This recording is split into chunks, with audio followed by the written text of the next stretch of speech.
Student Files Scientific Network. Here we go. Halo teman-teman semua, selamat datang di podcast kami, podcastnya mahasiswa. Jadi di sini di podcast kami kita tuh bakalan ngasih insight ke kalian yang dimana apa yang kita pelajari dari kuliah ini dan mungkin bisa bermanfaat buat kalian. Jadi hari ini kita bakalan belajar mengenai cara berkomunikasi menggunakan emosi, yang dimana sering banget kita abaikan dalam berkomunikasi. Nah, ngomongin soal emosi teman-teman, emosi itu sering banget dianggap jadi hal yang nggak irasional, nggak logis lah bahasanya kalau misalnya kita pakai perasaan. Tapi di sini gimana kalau misalnya gue bilang emosi itu sebenarnya salah satu strategi atau senjata kita untuk menang dalam negosiasi.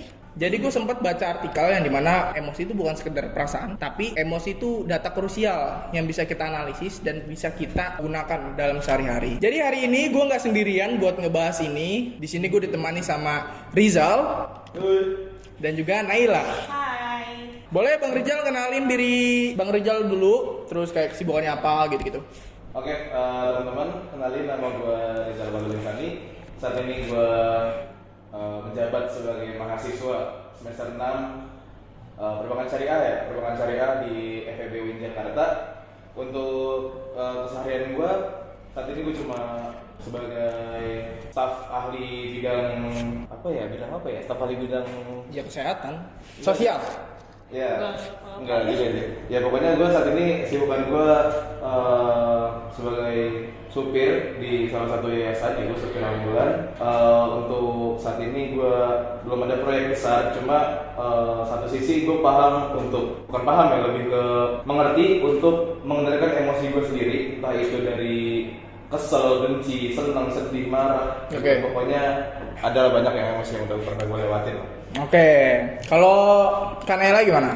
Kalau gue kurang lebih sama kayak Rizal, gue juga mahasiswa semester 6 di UIN Syarif Hidayatullah Jakarta. Keseharian gue ya sebagai mahasiswa aja sih. Oke, itu udah perkenalan dari mereka. Nah, disclaimer dulu teman-teman. Emosi yang kita maksud itu bukan emosi yang marah-marah atau yang berapi-api gitu ya. Tapi lebih ke soal bagaimana cara kita menggunakan emosionalnya dengan benar gitu. Seperti bagaimana cara kita manfaatkan emosi dengan cerdas dalam berkomunikasi dan negosiasi untuk keseharian. Oke, awal-awal jadi gue punya pertanyaan buat Bang Rizal sama Kak Naila. Menurut kalian ya, Bang Rizal dulu deh. Menurut lu Jal ya, lu tuh tipe orang yang gampang baca perasaan orang lain atau justru lebih fokus sama apa yang dia bicarain?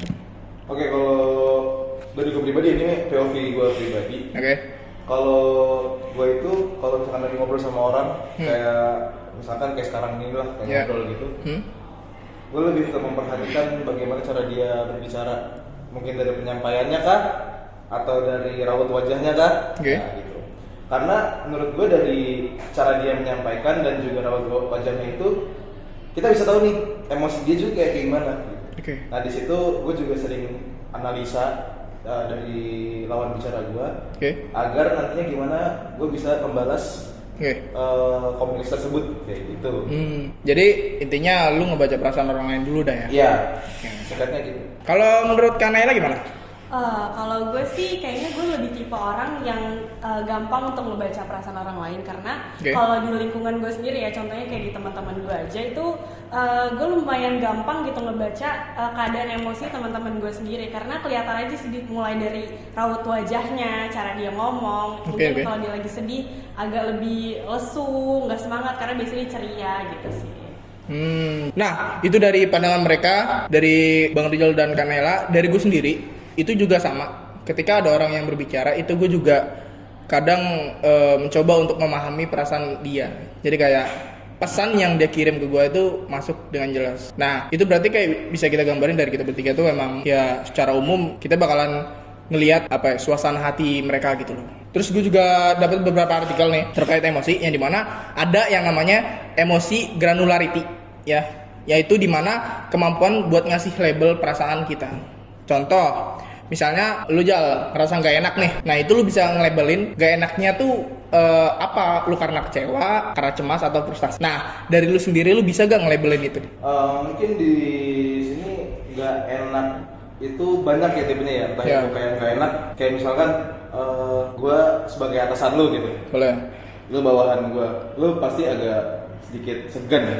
Oke. Nah, gitu kan, maksudnya lu nggak bisa bebas untuk menyampaikan itu semua. Nah, atau kayak gak enaknya itu aku udah males.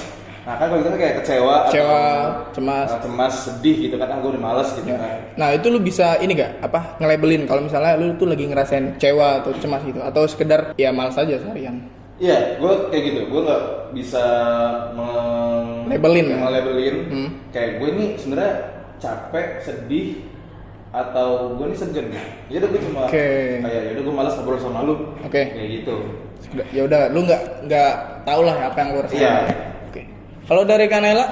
Kalau dari gue sih, gue kayaknya bisa ya nge-labelin apa yang lagi gue rasain. Karena biasanya yang emosi yang gue rasain itu kan berdasarkan kejadian yang gue alamin gitu. Jadi kalau misalnya gue sedih, mungkin ya gue sedihnya tuh karena apa gitu. Misal gue mengalami apa ya gue sedih karena itu. Atau misal ada orang yang ngecewain gue ya itu membuat gue jadi kecewa gitu. Jadi ya gue bisa sih nge-labelin emosi gue tuh apa yang lagi gue rasain. Ini menarik karena dari kedua belah pihak ini, Bang Rizal ini nggak bisa buat nge-labelin karena ya mungkin ada beberapa pengalaman tertentu yang dimana Bang Rizal nggak bisa nge-identifikasi perasaan tersebut. Nah di sini Kanela itu bisa nge-identifikasi atau ngasih label ya bahasanya kita ya, ngasih label kalau dia tuh lagi ngerasain ini gitu loh. Nah itu dari Kanela ada tips tertentu gak? Misalnya kayak kalau misalnya pengen tahu perasaan yang lo rasain tuh lo harus ini gitu-gitu. Kalau gue mungkin tipsnya ya, kalau misalnya contohnya mungkin kalau gue lagi marah gitu, mungkin gue bisa ngelakuin gue merenung dulu gitu. Gue merenung kayak apa sih yang sebenarnya lagi gue rasain ya, apa kalau gue lagi marah atau lagi gue kecewa. Jadi kayak caranya mungkin diresapi dulu aja gitu, biar tahu kita nih lagi ngerasain apa gitu. Oh berarti intinya kayak kita tuh dikasih space waktu lah ya, buat mikirin apa yang kita rasain. Karena misalnya misalnya Rizal tadi kita ambil contoh, misalnya dia nggak enak di kantornya, itu dia nggak cari tahu tentang apa yang dia rasain, kemungkinan untuk lama rasa nggak enaknya itu lebih panjang dibanding kalau misalnya kalian identifikasi kayak karena gue kecewa makanya gue nggak mood ya. Ketika kita tahu kalau kita kecewa karena apa, dan ya kita bisa coba pecahin masalah itu gitu loh. Selanjutnya kita masuk ke pertanyaan inti teman-teman. Tadi pertanyaan awal ya. Bakalan gue tanya ke Kanela dulu deh. Misalnya ya, lu tuh pengen presentasiin sebuah proyek atau ide yang lu punya, yang dimana lu bakalan presentasiin tuh ke dosen atau ke atasan lo gitu misalnya. Menurut lu penting nggak buat ngasih unjuk antusiasme lu secara emosional? Atau lu lebih milih tetap santai, tenang, fokus ke data biar kayak kelihatan profesional gitu? Kalau gue personally sih, gue tuh lebih tipe orang yang kayaknya cool, bukan cool sih, kayak mungkin down to earth gitu bahasanya. Tenang. Iya, karena kalau misalnya gue show up, kalau gue bisa gue tunjukin, gue takutnya malah orang itu jadi berekspektasi besar sama gue, dan gue nggak suka itu. Gue nggak suka kalau orang tuh punya ekspektasi besar sama gue. Jadi kalau gue lebih kayak ya udah yang biasa-biasa aja gitu. Walaupun gue punya bakat di situ. Jadi itu jadi kayak salah satu kekhawatiran lu ya? Iya benar. Iya, jadi kayak salah satu kekhawatiran dia, karena kalau misalnya lu terlalu berapi-api, ya nanti orang berekspektasi tinggi. Iya, benar. Nah, kalau Bang Rizal gimana dah? Kalau dari gue pribadi justru gue bakal sebaliknya sih, maksudnya gue antusias, cuma nggak yang sampai kayak, Pak saya bisa begini, saya bisa begini, jadi kayak show up, lu tuh show up ke kemampuan lu, bakat lu, itu enggak. Kalau gue nggak sampai situ, tapi gue menunjukkan kalau gue ini tertarik di project itu gitu. Kayak contoh misalkan ada project entah itu kayak mengembangkan podcast seperti ini gitu ya, gue bakal antusias, gue bakal tertarik, gue mau ikut gitu. Gue diberikan project, ya jadi gue karena kalau menurut gue kayak kalau misalkan yang tadi Kanela bilang ya, itu orang itu kadang jadi lebih kayak meragukan apa yang kita punya. Nah gitu. Kayak kan lu ini serius gak sih sama proyek yang bakal lu buat ini, yang lu bikin ini gitu. Nah, ya kalau dari gue pribadi, paling tidak gue menunjukkan antusiasme gue, ketertarikan gue, tapi gue gak langsung show up yang langsung gebu-gebu gitu. Benar. Nah, itu perbedaan yang menarik dari Bang Rizal sama Kanela terkait antusiasme dalam ngasih unjuk sebuah proyek atau pengen presentasi gitu. Nah, di sini kita dapat benang merah yang dimana emosi itu emang penting banget dalam berkomunikasi lah gitu ya. Karena misalnya tadi Bang Rizal udah jelasin, kalau misalnya terlalu berapi-api itu ada risiko yang bakalan diterima, dan kalau misalnya terlalu antusiasme juga itu nanti orang bakal berekspek tinggi gitu loh. Nah, jadi penggunaan emosi di sini tuh emang penting banget teman-teman terkait bernegosiasi gitu. Oke, jadi kita lanjut ke topik berikutnya. Dari Rizal dulu deh. Misal lu dapat kritik atau saran, kritiknya tuh bener, cuma cara penyampaiannya itu yang bikin lu ngerasa kayak direndahin gitu loh. Contohnya misalnya dia temen lu ngasih saran kayak harusnya tuh gini, masa lu gini dong nggak bisa sih? Nah itu kan sebuah sarannya, dimana sarannya dia tuh bener, emang harusnya lu pakai ini. Tapi cara penyampaiannya itu kan kayak ngerendahin lu ya, kayak lu salah banget gitu. Yang lu rasain ketika itu apa? Dan ketika lu merasakan apa yang lu rasakan, cara lu ngendalinnya tuh kayak gimana? Ya ketika ya kita nggak bakal lepas dari yang namanya kritik dan saran ya.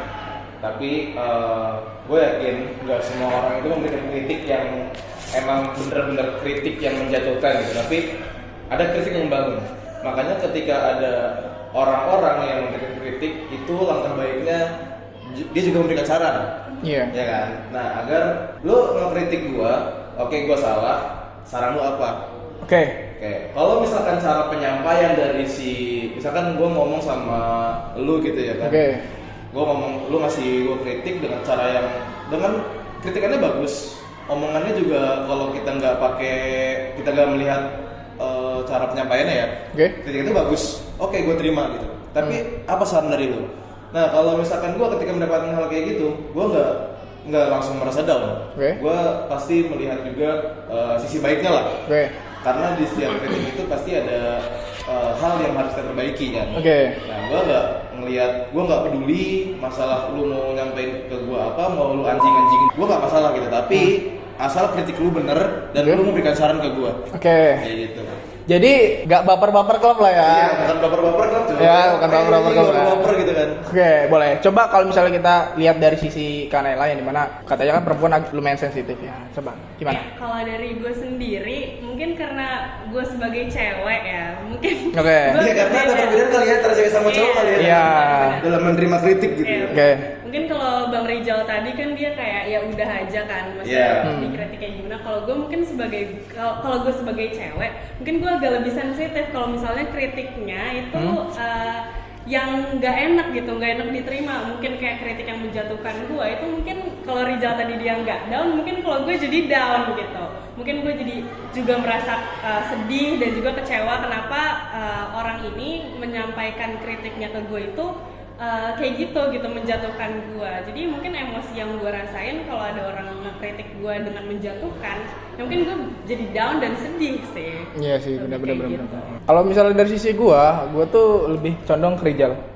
Karena kenapa? Karena misalnya kalau dalam situasi emang perlu diperbaiki masalah itu, yang dimana dia ngasih saran dan emang bener. Kalau misalnya gue ya, itu bakalan ngesampingkan perasaan dulu. Iya. Karena betul. Kita perlu solve the problemnya dulu, ya kan? Karena kalau misalnya kita langsung baper, problemnya bakalan nambah. Kita bakalan memutus hubungan komunikasi kita sama dia. Kalau misalnya, lah, lo kok gitu sih gitu misalnya gitu. Lah nanti dia nggak mau kasih saran lagi kan? Gitu. Jadi intinya ya, ini benang merah lagi. Emosi itu penting banget buat kalian kalian gunain, kelola dengan baik gitu loh. Jadi kayak ya ini mungkin gak gampang, tapi bisa kalian latih di keseharian kalian ketika kalian berbicara sama teman-teman kalian. Tadi kan kita bicara tentang kegagalan negosiasi ya. Contoh misalnya, Rizal ini seorang desainer grafis, ya kan? Desainer grafis yang dimana dia bisa buat desain-desain yang wah lah ya kan. Nah dimana dia tuh udah ngasih rate dia, harga dia. Misalnya contohnya buat poster tuh 250.000. Karena udah dikalkulasiin untuk langganan Photoshop atau langganan Canva, lalu idenya juga, ide kan lebih mahal biasanya. Nanti ketika ada klien yang datang ke Rizal untuk dibuatkan poster, klien ini bilang misalnya, Jal buatin gue poster dong, 50.000 ya gitu misalnya.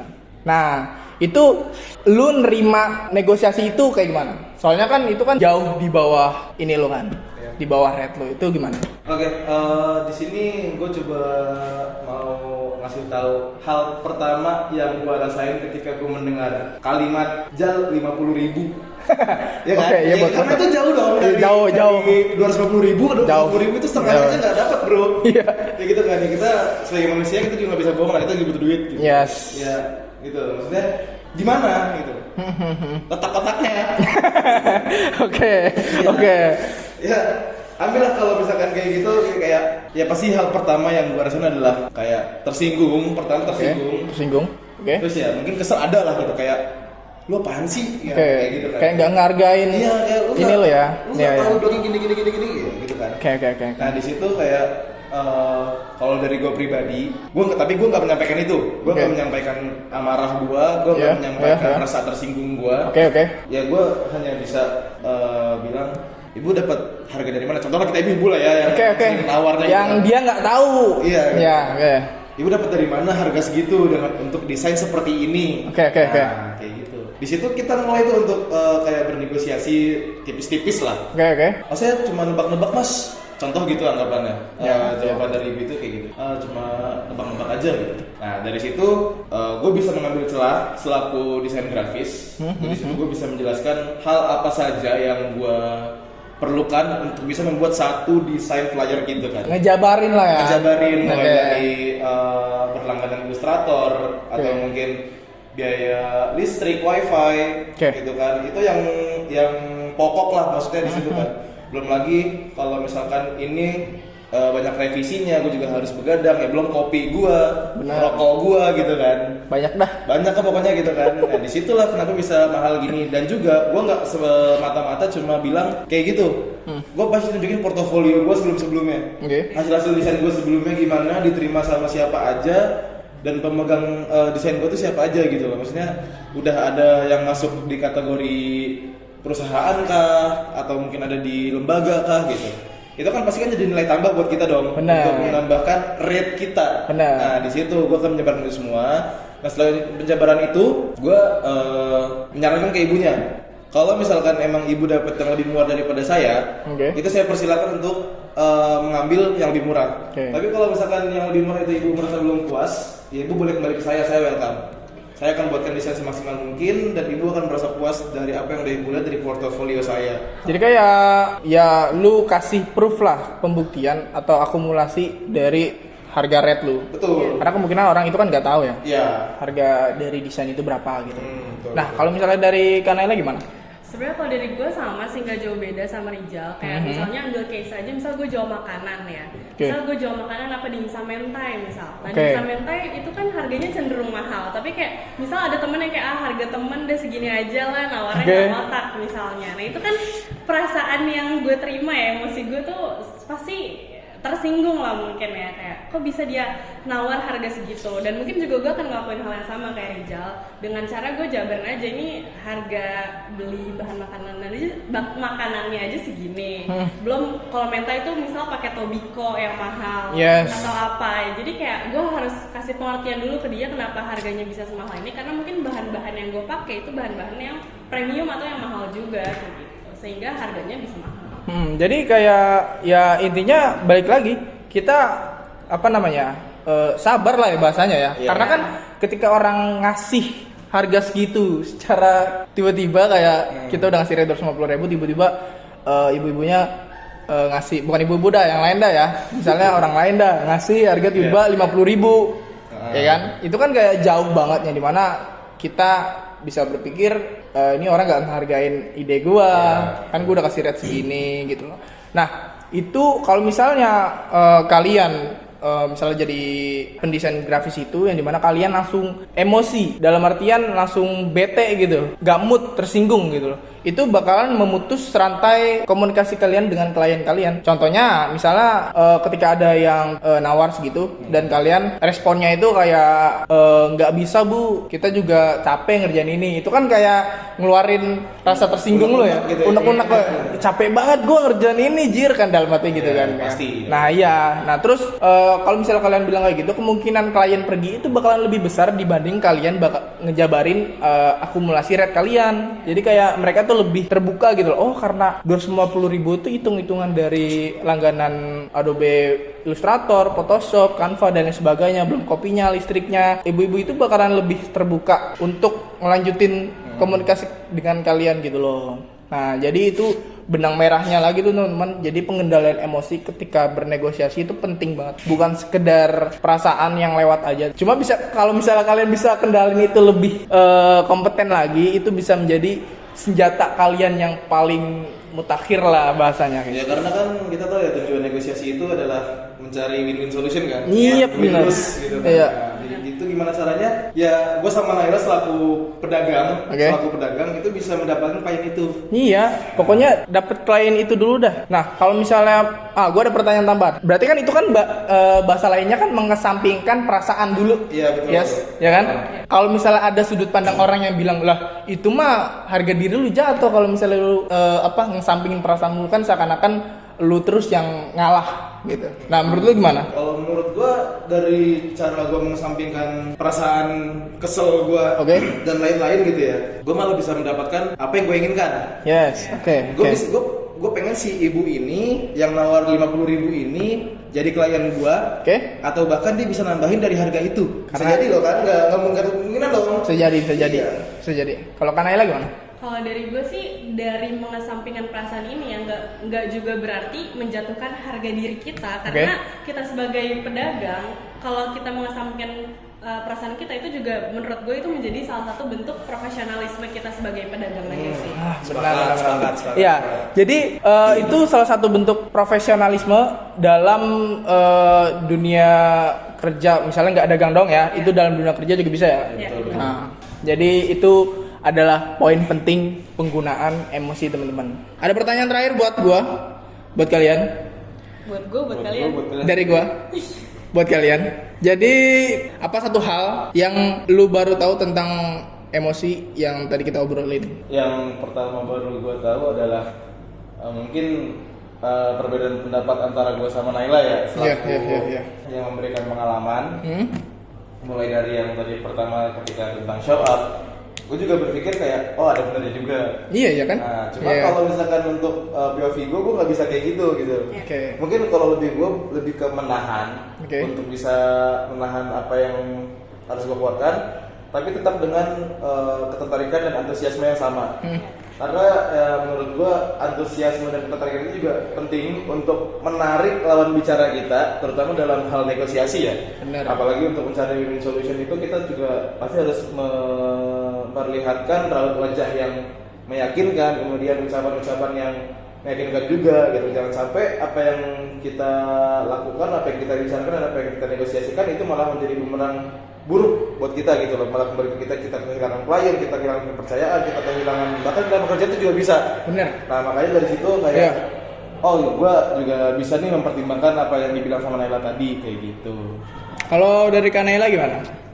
Sama sih, gue juga nggak jauh beda. Gue jadi tahu berbagai macam reaksi dari reaksi emosi gitu, dari hal-hal yang terjadi di hidup kita gitu. Perbedaan reaksi gue, perbedaan reaksi emosinya Rizal, dan juga reaksi emosinya Pangga gitu. Jadi gue tahu kalau dari satu hal ini tuh bisa memunculkan berbagai macam reaksi emosi yang berbeda-beda. Bener. Jadi ya penggunaan emosi itu penting.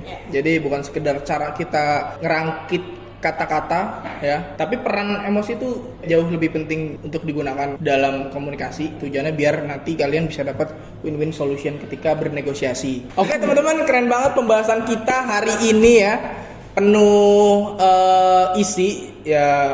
Mungkin kalian bisa terapkan apa yang kita punya. Tadi ada beberapa perbedaan terkait emosi, mungkin kalian lebih condong ke sini atau condong ke sini, atau tadinya ke Rizal ternyata pindah ke perspektifnya Kanaila gitu loh. Jadi teman-teman, menguasai emosi itu bukan berarti kalian kayak robot gitu loh, kayak bisa ngendaliin apa yang kalian punya, tapi ya itu sebuah nilai plus gitu loh.